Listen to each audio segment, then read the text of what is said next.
Best health packages up to 80% discount. Tirumala Diagnostics. నమస్తే రమగారు. నమస్తే జయ. రమగారు ఏదైనా పెద్ద కథ ఒకటి చెప్పుకుందామండి. చందమామలో కథ చెప్తాం. గర్భశత్రువుల కథ. పూర్వమట రాఢా అనే ఒక దేశానికి ఉగ్రభట్టు అని రాజుగారు ఉండేవారు.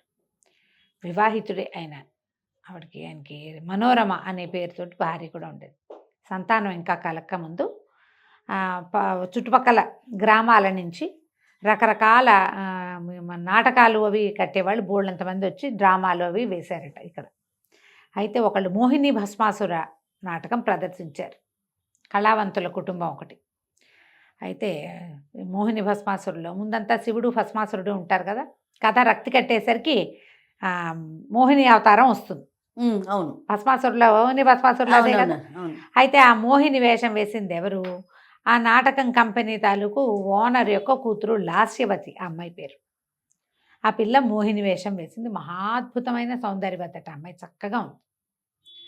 మనోరమ గారు కూడా బాగానే ఉంటుంది, కానీ రాజుగారి దృష్టి ఈ లాస్యవతి మీద పడింది. ఆ మోహిని అవతారంలో ఉన్న ఆ అమ్మాయిని చూసి మోహంలో పడ్డాడు ఆయన. సరే, నాట్యం అయితే నాటకం అంతా అయిపోయిన తర్వాత ఈయన వాళ్ళని బాగా సన్మానించి ఈ పిల్లని నాకు ఇచ్చి పెళ్లి చేయమని అడిగాడు. అంటే ఉంచమన్నాడు. మిగిలిన వాళ్ళు ఏమన్నారంటే వివాహం చేయాలనుకుంటున్నాం అంటే వివాహం నేనే చేసుకుంటాను, పెళ్లి చేసుకుంటాను అన్నాడు. రాజులు ఇద్దరు లేదా నలుగురు భార్యలను ఉంచుకోవటం ఆ కాలంలో సర్వసామాన్యం కాబట్టి సరే లాస్యవతిని రాజుగారికి ఇచ్చి పెళ్లి చేశారు. ఆయన కొంచెం బాగా ముద్దు భార్య అంటే. పెద్దరాణి కొంచెం హుందాగా గంభీరంగా ఉండేది. ఆవిడ పెద్ద వేషాలు మారే ఆవిడ కాదు. ఈయన కొంచెం ఆ సరదా వేషం ఏదో ఉంది. ఈ పిల్ల చిన్నపిల్ల, పైగా నాట్యంలో ఆరితేరి ఉన్నది, కుటుంబాల్లో ఉంది కదా, హొయలు బావటాలు అవి ఈవిడికి బాగా వచ్చు. రాజుగారు సహజంగా పెద్దరాణితో కూడా బాగానే ఉన్నాడు, కానీ ఈవిడితోటి ఎక్కువ ప్రేమగా ఉండేవాడు, కొంచెం ఎక్కువ అనమాట. కొంతకాలానికి ఇద్దరు రాణులు గర్భవతులయ్యారు. పెద్దరాణి గారికి ముందే కుమారుడు కలిగాడు, భీమభట్టు అతని పేరు. సంవత్సరం అవుతుండగానో చిన్న ఆవిడ కూడా ఓ కొడుకు పుట్టాడు, సమరభట్టు అని పేరు పెట్టారు. భీమభట్టు సహజంగానే పేరుకు తగినట్టుగా మంచి పర్సనాలిటీ, మంచి గట్టి సరైన ప్రవర్తన అవి కలిగిన వాడు. సమరభట్టు తల్లిది సామాన్యంగా పాఠక జనపు పద్ధతి, క్లాస్ మెయింటైన్ చేయటం రాదు, కానీ తనకన్నీ కావాలని ఉంటుంది. ఇప్పుడు ఇతనేమో వీళ్ళు భార్యాభర్త, అమ్మా నాన్న ఇద్దరు రాజు రాణి. ఆవిడ కూడా పెద్ద దేశానికి చెందిన రాజుగారి పెద్ద కుమార్తె. వాళ్ళకి కుటుంబంలో సహజంగా ఉండే ఒక ఏమంటారు రాచరికపు ధోరణి భీమభట్టులో ఉండేది. సమరభట్టులో అది లేదు. ఉండుండి లేకిగా ప్రవర్తించేవాడు. తల్లి దగ్గర కూడా ఆ లేకి తన ముందు కొంత ఉందా లేదా ఆవిడ దగ్గర. అయితే వీళ్ళిద్దరూ రకరకాలుగా జరుగుతుండేది. ఆ సమరభట్టుకి ఏమనిపించేది, మా నాయన మా అమ్మని చాలా ప్రేమించి పెళ్లి చేసుకున్నాడు కాబట్టి నాకే రాజ్యం రావాలి, నాకే ఇక్కడంతా నడవాలి, అలాంటి భావాలు ఉండేవి. వీళ్ళిద్దరిని ఆటలకి పాటలకి ఎంత దూరంగా తల్లులు ఉంచడానికి ట్రై చేసినా కుదిరేది కాదు. కలిసిపోయేవారా? కలిసి ఒక చోట, పిల్లలిద్దరికి చదువు ఒక చోట, విద్యా గురువులు ఒకే చోట ఉండేవాళ్ళు. ఏదో ఒక తగాదాలు వచ్చేవి. అయితే ఏమైందట ఒకసారి, చిన్న పొన్న చిటిపొట్టి తగాదాలని ఇది చేసేది. తల్లి ఏం చెప్పేదంటే భీమభట్టికి, మనోరమ నాయనా మీ నాన్నకి తమ్ముడు అంటే చాలా ఇష్టం, ఏదైనా గొడవైనా వాడిని వెనకేసుకొస్తాడు కానీ నిన్ను వెనకేసుకురాడు, అందుకని తగాదాల్లో వాడి పైచేయి అయినా వదిలిపెట్టేసేయమనేది. సరే, కుస్తీ పోటీ నేర్చుకుంటున్నారు, కుస్తీ పట్లు నేర్చుకుంటున్నారు. మరి రాజకుమారులు ఇద్దరు ఉన్నప్పుడు ఇద్దరికీ సమానంగా నేర్పాలి కదా. అవును. సరే, ఏదో కుస్తీ ఇవి గొడవలు అవుతూ ఉండగా ఏమైంది, వీళ్ళిద్దరికీ ఫైట్ పడింది, సమరభట్టుకి భీమభట్టుకి. అందులో కుస్తీలో కొన్ని ఖచ్చితమైన నియమాలు ఉంటాయి. మెడ మీద కొట్టటాలు అలాంటివి చేయకూడదు, కొన్ని చోట్ల కొట్టకూడదు, కాళ్ళ నడువు కింద కొట్టకూడదు, తనకూడదు, మెడ పట్టుకోకూడదు, మెడ మీద పట్టుకున్నా కొట్టకూడదు. వీళ్ళు రెఫరీస్ ఉంటారు కదా, ఇవి చేయాలి ఇవి చేయకూడదు అని ఉంటుంది. ఈ సమరభట్టు ఏం చేశాడు, ఓడిపోతున్నానని గ్రహించి అన్నయ్యతోటి పట్లో మెడ మీద కొట్టేశాడు. కొట్టేస్తే భీమభట్టు విదిలించుకున్నాడు, కానీ ఇలాగ అవతలవాడు ఆయన గురువుగారు విజిలేసి అరిచి అరిచి కేకలు పెట్టిన వాళ్ళ మాటకి అవజ్ఞ చేశాడని తమ్ముడిని చిత కొట్టేశాడు. అప్పటిదాకా పట్టు వదలటము విడుపు లాగానే ఉంది. ఎప్పుడైతే అతను అధర్మ యుద్ధానికి పాల్పడ్డాడో, గురువుగారి మాట కూడా వినలేదో, కొట్టేశాడు గట్టిగానే తగిలిన దెబ్బలు. తగలటం ఏంటి, వాడు ఏడ్చుకుంటూ సమరభట్టు స్నేహితులతో కలిసి పరిగెత్తుకుంటూ తండ్రి దగ్గరికి వెళ్ళిపోయాడు. తండ్రి దగ్గరికి వెళ్తే నానా గందరగోళమైంది. వాళ్ళ అమ్మాయి మంది, నాయన పారిపోరా ఇక్కడి నుంచి, నువ్వు నీ మందిని పోగు చేసుకో, నీ దారి నువ్వు, నీకు రాజ్యం కూడా మీ నాన్న ఇవ్వడు, ఇప్పుడు ఈ గొడవకి నిన్నేమంటాడో అని బతిమలాడింది. బతిమలాడితే చిచ్చి పారిపోవటం ఏమిటి, నేను చేసింది తప్ప, నేనేం తప్పు చేసింది వాడిని రాజగురువు శిక్షించలేడు, చెప్తాడంతే, నేను అన్నని, నేను ఈ రాజ్యానికి కాబోయే రాజు, నేను కొట్టచ్చు, నా దగ్గర అధర్మం లేదని తిరగబడ్డాడు కొడుకు. రాజుగారు వచ్చి వీడి నాన్న తిట్లు తిట్టి, నా ఇంట్లో ఉండద్దు, పో బయటికి, ఆ రాజాంతపురం నుంచి బయటికి వెళ్ళిపోమన్నాడు. పెద్ద కొడుకు ప్రాసాదం నుంచి బయటికి వెళ్ళిపోమన్నాడు. రాజప్రాసాదం నుంచి బయటికి వెళ్ళటం అంటే ఏమిటి, రాజుగారు బయటికి వెళ్ళిపోవటం, రాజకుమారుడు బయటికి వెళ్ళటం. ఊళ్ళో అందరూ ఆశ్చర్యపోయారు. తప్పు చేసింది ఎవరు? ఇట్లా పిల్లాన్ని వెళ్ళగొట్టాడు, పైగా రేపు రాజు కావాలి, జ్యేష్ఠుడు అతను జ్యేష్ఠుడు కదా, పెద్దరాణి కొడుకు జ్యేష్ఠుడు. దాంతో ఏం చేశారు, ప్రజలంతా చందాలు వేసుకుని ఇల్లు వాకిలి ఏర్పరిచారు రోడ్డు మీదకి వచ్చిన రాజకుమారుడికి. బాహుబలి కథ ఎక్కడి నుంచో పుట్టలేదు చూసావా కదా రమ్మగారు. ఒక పెద్ద ఇల్లు వాకిలి ఏర్పాటు చేసి రాజకుమారుడిని చక్కగా మెయింటైన్ చేసేవాడు. రాజకుమారుడు అక్కడ ఉంటాం మొదలుపెట్టాడు అమ్మతో. అమ్మ లేదు, అమ్మ రాజాంతపురంలోనే ఉంది, అమ్మకి లేదు, బయలువెడలటం కుమారుడికే. ఓహో, కుమారుడినే తోసేశారు బయటికి. ఓకే, తోసేస్తే ఇక నువ్వు వెళ్ళిపో అన్నాక ఎవరుంటారు, వెన్నెముకున్నవాడు ఎవడు ఉండడు, నా బతుకు నేను బతుకుతాను, బయటికి వెళ్ళిపోయాడు. చక్కగా అందరూ ఏర్పాటు చేశారు, ఉంటున్నాడు. అయితే ఏమైంది, శంఖదత్తుడని ఒక బ్రాహ్మణ యువకుడు ఉండేవాడు ఆ ఊళ్ళో. అతను ఈ గురువుగారి దగ్గర చదువుకున్నాడు. భీమభట్టుకి సమరభట్టుకి ఇద్దరికి ఫ్రెండే, ఇద్దరికి స్నేహితుడే. అయితే ఏమైంది, ఈ శంఖదత్తుడికి ఇది నచ్చల. ఇదేమిటి, అన్నదమ్ములు ఇద్దరు కొట్టుకోవటం ఏంటి, ఒకరిని బయటికి తోస్తే ఇద్దరిని దోసేయాలి, లేదా వాళ్ళల్లో వాళ్ళు తేల్చుకోవాలి, రాజు కావాల్సిన వాడిని బయట పెట్టడం ఏమిటి, అసలు అధర్మపరుడైన తమ్ముడు లోపల ఉండటం ఏంటని ఓ రోజు సమరభట్టుని కలిసి చెప్పాడు, మీ అన్నదమ్ములు ఇట్లా కొట్టుకోవటం ఏమిటయ్యా, అట్లా కొట్టుకోవద్దు, ఇది మంచి పద్ధతి కాదు, ఆయన రాజు అవుతాడు రేపు, నువ్వు రాజుగారి తమ్ముడివి, సైన్యాధ్యక్షుడిగా కూడా ఉండొచ్చు, ఇట్లా చేయకూడదు, మీ అన్నయ్యని వెనక్కి తీసుకోమని మీ నాన్నకి చెప్పమని చెప్పాడు. చెప్పేసరికి సమరభట్టు ఒప్పుకోరు, నన్ను కొట్టే అర్హత లేదు వాడికి, మా నాన్న ఏ శిక్ష ఇచ్చినా పడాల్సిందే, రాజేసిన శిక్ష పడ్డా అని తిరగబడ్డాడు. తిరగబడేసరికి శంఖదత్తుడికి చాలా కోపం వచ్చింది. అతను ఏమన్నాడంటే, అతను నీకు గర్భశత్రువుని, వాడు నాకు గర్భశత్రువు అన్నాడు సమరుడు. అనేసరికి గర్భశత్రువు అయితే నన్ను కూడా గర్భశత్రువుగానే ఎంచుకో, నేను ధర్మం వైపే ఉంటా, ఆ ధర్మంలో నువ్వు కూడా ఉంటే నీ వెనకాల కూడా ఉంటా నేను, నువ్వు ఎప్పుడైతే ధర్మం తప్పి ప్రవర్తిస్తున్నావో ఇక నీతోటి నేను ఉండను, నీకు ఆగర్భశత్రువు భీమభట్టు అయితే శంఖదత్తుడు కూడా ఆగర్భశత్రువే, ఇక నన్ను కాదని నువ్వేం చేయలేవు, అతనితో పాటే ఉంటాను నేనని చెప్పి అతని దగ్గరికి వెళ్ళిపోయాడు. ఇక వాళ్ళ అమ్మ పదే పదే చెప్పేది, నీకు ఒక సైన్యాన్ని సమకూర్చుకో, నీ దారిని నువ్వు ఉంచుకో నాయనా అని చెప్తుండేది. ఇతను అలాంటి తిరుగుబాటు ధోరణి వహించల భీమభట్టు. తండ్రి నీకు రాజ్యం ఇవ్వను అన్నమాట ఇంకా అన్నాక అప్పుడు వేరే కథ, ఆ లోపల నేనేదో తిరుగుబాటు చేసినట్టు రాజ్యాన్ని అవైల్ చేయటం కోసం నేను ఎందుకు చేయాలి అని ఏమీ చేయకుండానే ఉన్నాడు. కానీ వీళ్ళది ఒక గ్రూప్ ఉండేది, వీళ్ళ వెనకాల తిరుగుతుండేవాడు. ఆ శంఖదత్తుడు కూడా భీమభట్టుతో పాటే ఉండేవాడు. కొన్ని రోజులకి ఏమైందంటే, అరేబియా ఆ వైపు నుంచి మంచి యవనాశ్వాలు వచ్చినాయి అమ్మకానికి. వస్తే వాళ్ళు ఒక పంచకళ్యాణిని తెచ్చారు. పంచకళ్యాణి అంటే ప్రత్యేకమైన లక్షణాలు ఉన్న గుర్రం, చాలా ప్రత్యేకంగా ఉంటుంది, మామూలు గుర్రాలు కూడా అది కింగ్లాగా కనపడుతుంది అన్నమాట. అయితే ఈ గుర్రాన్ని భీమభట్టు కొనుక్కున్నాడు. బేరం అయిపోయాక డబ్బులు తెప్పించడానికి కబురు చేశారు. ఇంటికి వెళ్ళి వీళ్ళ భవనం ఉందిగా, సో కొంత భయానా ఇచ్చారు. ఇంతలో ఏమైంది, ఇట్లా గుర్రాలు వచ్చాయని తెలిసి సమరభట్టు అతని స్నేహితులు కూడా వచ్చారు. రాగానే ఈ పంచకళ్యాణి అతని దృష్టిని ఆకర్షించి ఈ గుర్రాన్ని నాకేమని అడిగాడు. లేదంటే బేరం అయిపోయింది, ఈ పెద్ద యువరాజుకి బేరం చేసాం, భయానా తీసుకున్నాం, తత్మా సొమ్ము చెల్లించడానికి మనిషి లేడు, ఇవ్వనన్నాడు వ్యాపారస్తుడు. అనేసరికి ఇతను ఒప్పుకోలే. ఎందుకు ఇవ్వవు, వీడేమో బహిష్కారం పొందినవాడు, నేను రాజుగారి ముద్దులు కొడుకుని, నాకు కావాల్సిందే, రాజు అడిగితే కాదంటావా అని తిరగబడ్డాడు. తిరగబడేసరికల్లా ఇక దొమ్మి మొదలైంది.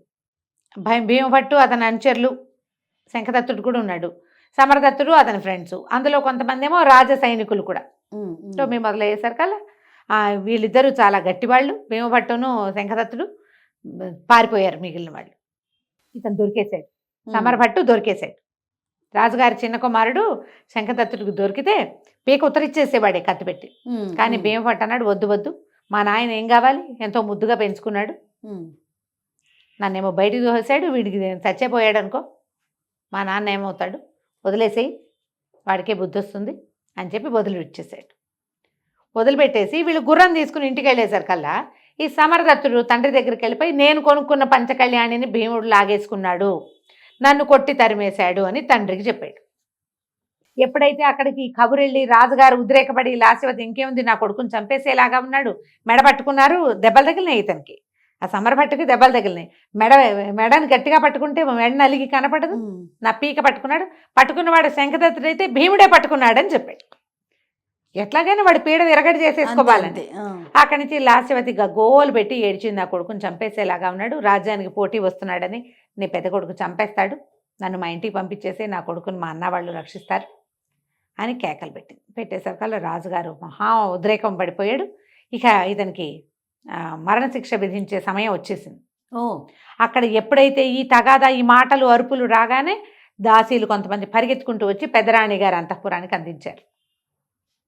పెద్దబ్బాయి ప్రాణాలు ప్రమాదంలో ఉన్నాయి, ఇట్లా ఇట్లా జరుగుతుందనగానే ఈవిడేం చేసింది, గబగబా ఒక పెద్ద కుండలో బోళ్ళని రత్నాలు అన్నీ పోసి ఆ రత్నాలన్నీ ఒక బ్రాహ్మడి చేతికి అప్పచెప్పి నాయన భీముడిని పారిపోమను, ఈ వజ్రాలు ఈ రత్నాలు ఉన్న కుండని తీసుకుని వెళ్ళిపోమను, ఇప్పట్లో రావద్దు, మా పుట్టింటికి చేరమని చెప్పి ఆ కుండ ఇచ్చి పంపించి రాజుగారు అన్నీ తెముల్చుకొని వాడిని ఓదార్చి వీడిని ఓదార్చి వాడికి వైద్యం చేయించి వచ్చేసరికి భీముడు గాయపడిపోయాడు, వెళ్ళిపోయాడు. ఇక తల్లి భయపడుతోంది, ఇప్పుడు ప్రాణాల మీదకి వస్తుంది, వచ్చింది దాసదాసి గణం అంతా చెప్పేస్తారు కదా, పైగా అంతఃపురాల విషయాలు బయటికి చాలా సులువుగా పొక్కేస్తాయి.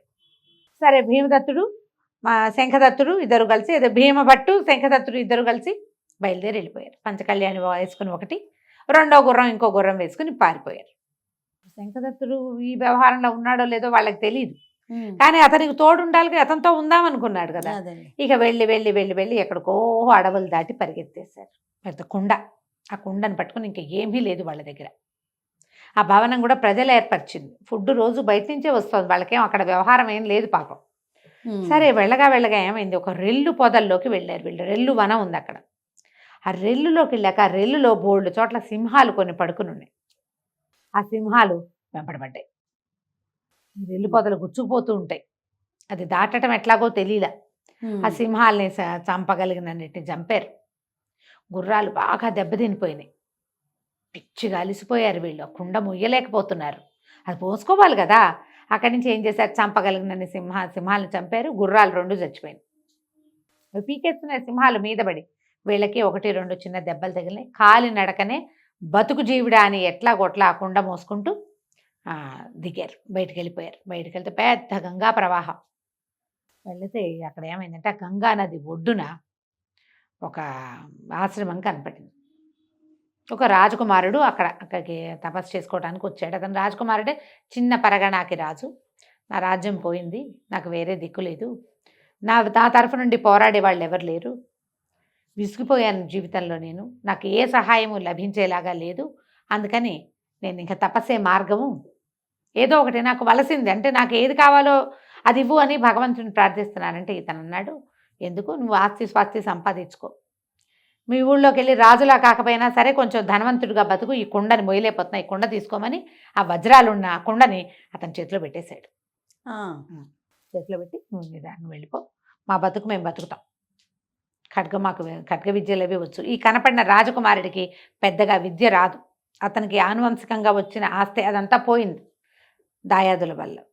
దాంతో వీళ్ళిద్దరూ వెళ్ళిపోయారు అక్కడికి. ఆ మొత్తం వజ్రాలన్నీ వాడెవడికో దానం చేసేసి రోడ్డు మీద కనపడ్డ ఆశ్రమంలో కనపడ్డ 2-3 రోజులు అలసట తీసుకున్నాడు, కాళ్ళంతా పుళ్ళు ఉన్నాయి కదా. అదే అక్కడి నుంచి వీళ్ళు ఈ నది ఉంది, గంగా నది, దాన్ని దాటి వెళ్ళి అవతల ఇతని మేనమామలు వాళ్ళు అక్కడ ఉన్నారు, కాశీ అవి వెళ్ళాలంటే ఇట్లా ఎందులో నుంచి వెళ్ళాలన్నమాట.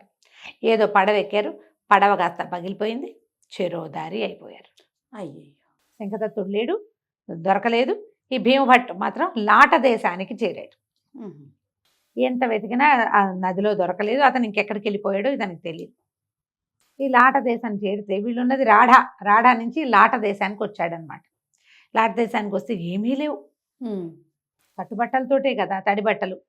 సరే ఆ నదిలోంచి బయటకు వచ్చి దీని మీద ఈ గంగా నది తాలూకు గట్ల మీద కొంతమంది పేకాడుకుంటున్నారు, అదే మన ఏమంటారు జూదం ఆడుతున్నారు. సరే కాస్త అటు ఇటు తిరిగి ఆ బట్టలు ఆర్పుకొని ఆ జూదం ఆడే వాళ్ళ దగ్గర కూర్చున్నాడు. ఆట మొదలుపెట్టారు. ఎవరు ఏమిటంటే నాకు రాదు, ఊరికే మీరు ఆడుతున్నారు కదా చూస్తున్నాను అన్నాడు. అనేసరికల్లా వాళ్ళు ఇట్లా ఇట్లా ఇది వరుస ఇట్లా సీక్వెన్స్ ఇట్లా ఆడాలని చెప్పారు. జూదం ఇట్లా ఆడతాము అని నేర్చుకున్నాడు. కాసేపు కూర్చొని తర్వాత ఆడడం మొదలుపెట్టేసరికల్లా ఇతను గెలిచాడు. భీమభట్టు ఇతను ఎందుకంటే చిన్నతనం నుంచి మంచి ప్రాక్టీస్ ఉన్నవాడు, బ్రెయిన్ యాక్టివ్గా ఉంది. అందులో రాకుమారుడు గెలిచేసరికల్లా వాళ్ళు డబ్బులన్నీ తీసిచ్చారు. అరే భలే గెలిచావు, 4వ ఆటకే గెలిచేసావని డబ్బులు ఇచ్చేసరికల్లా డబ్బొద్దు నాకు ఎవ్వరూ తోడులేరు, నేను ఒక్కడనే ఉన్నాను, వచ్చే దారిలో మిత్రుడిని కూడా పోగొట్టుకున్నాను, ఫలానా దేశపు రాజకుమారుడిని, మిత్రులు కావాలి నాకు, కేవలం మిత్రభావంతో ఆడాను కానీ డబ్బు నాకు వద్దన్నారు. వాళ్ళు సంతోషించారు. జూదంలో వచ్చిన రూపాయి కూడా జూతగాళ్ళు ఎవరు వదిలిపెట్టరు. అంతే కదా, పావలా వచ్చినా సరే ఉచితార్థం వచ్చిందని ఎవడు వదులుతాడు? వాళ్ళు ఆశ్చర్యపోయారు. రాజు అంటే వీడు కదా, అట్లాంటి వాడు ఎక్కడున్నా రాజే. అంతే, తనకి ఏది లేదు, రాజ్యం లేదు, తండ్రి దగ్గర నుంచి బయటకు వచ్చేసాడు, తన దగ్గర ఉన్నది ఇంత బంగారు ఇది ఏమంటారు వజ్రాలు ఉన్న కొంటుంటే సింపుల్గా దానం చేసేసాడు. ఇంకోడైతే చేయగలడా? అది ఆశ్చర్యపోయారు వాళ్ళు. ఆశ్చర్యపోయి తమతో పాటు అట్టు పెట్టుకున్నారు. అతనికో ఇల్లు వాకిలి ఏర్పరిచారు, పెద్ద పెద్ద పరిచయాలు ఏర్పరిచారు, బాగా కలిసి ఉండేవాళ్ళు అనమాట. అయితే ఏమైంది, లాట రాజ్యంలో అక్కడ ఏంటంటే ఆ రాజ్యపు పద్ధతులు కొంచెం డిఫరెంట్ అనమాట. ఒక పెద్ద ఇది జరిగింది, ఏమంటారు మన జాతర లాంటిది జరిగింది. జాతర లాంటిది జరిగితే ఇతనికి చక్కగా మంచి రాజోచితమైన బట్టలు అవి ఇచ్చారు వాళ్ళు. వాళ్ళతో పాటు ఉన్నాడు కదా, ఆ జాతర చూడ్డానికి వెళ్ళాడు. జాతరలో లాట దేశపు యువరాణి కనపడింది. అమ్మాయి మంచి పర్సనాలిటీ, చాలా అందగత్తె. ఇతను ఆ అమ్మాయిని చూసి మనసు పడ్డాడు, ఈ భీమభట్టు.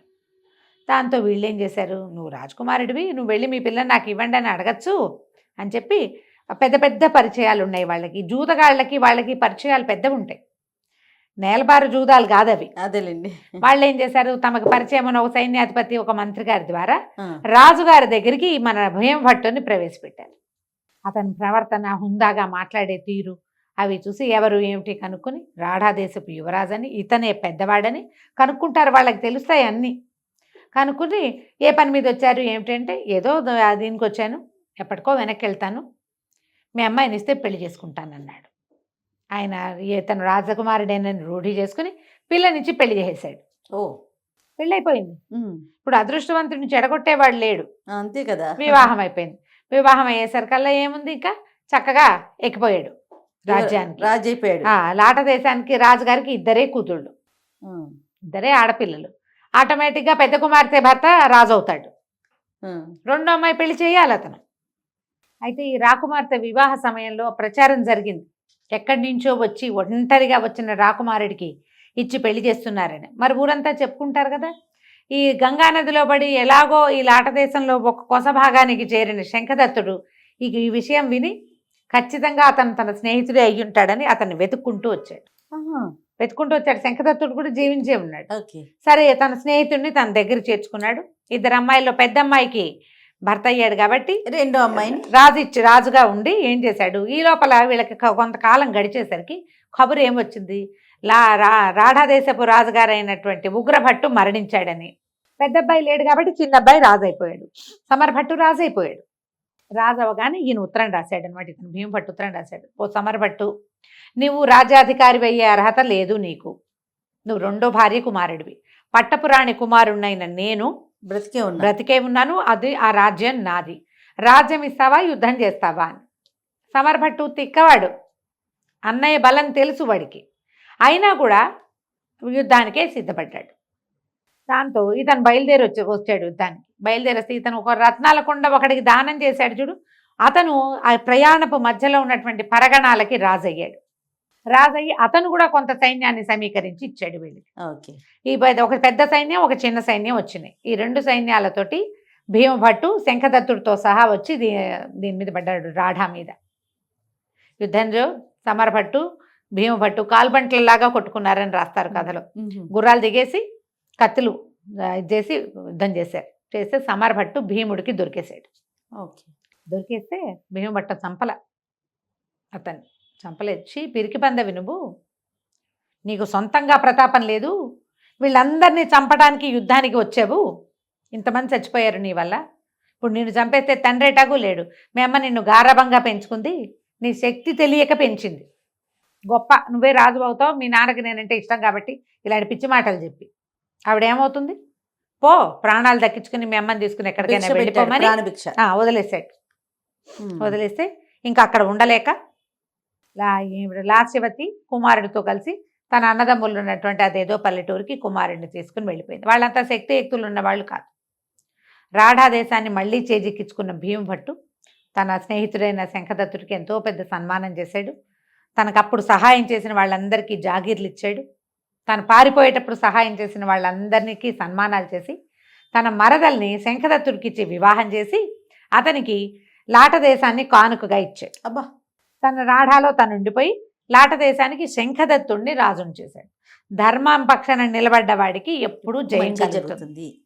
ఇతను కొట్టాడు కానీ తమ్ముడి అడ్డు తొలగించుకోవాలని ఒక్కసారి కూడా ప్రయత్నం చేయలేదు. సీరియస్గా మొదటిసారి ప్రయత్నం చేసినా వీడి అడ్డు మొదటే తొలగిపోయేది. ఆ. తండ్రి ఏం చేయగలిగేవాడు కాదు, కానీ అతను ఎప్పుడూ ధర్మాన్ని తప్పలేదు. వాడు ఎప్పుడూ జయిస్తూనే ఉంటాడు. ఆ విధంగా భీమభట్టు మళ్ళీ తన సొంత రాజ్యమైన రాఢాన్ని చేజిక్కించుకున్నాడు. కథ కంచికి మనం ఇంటికి. సూపర్. నమస్తే రమగారు. నమస్తే.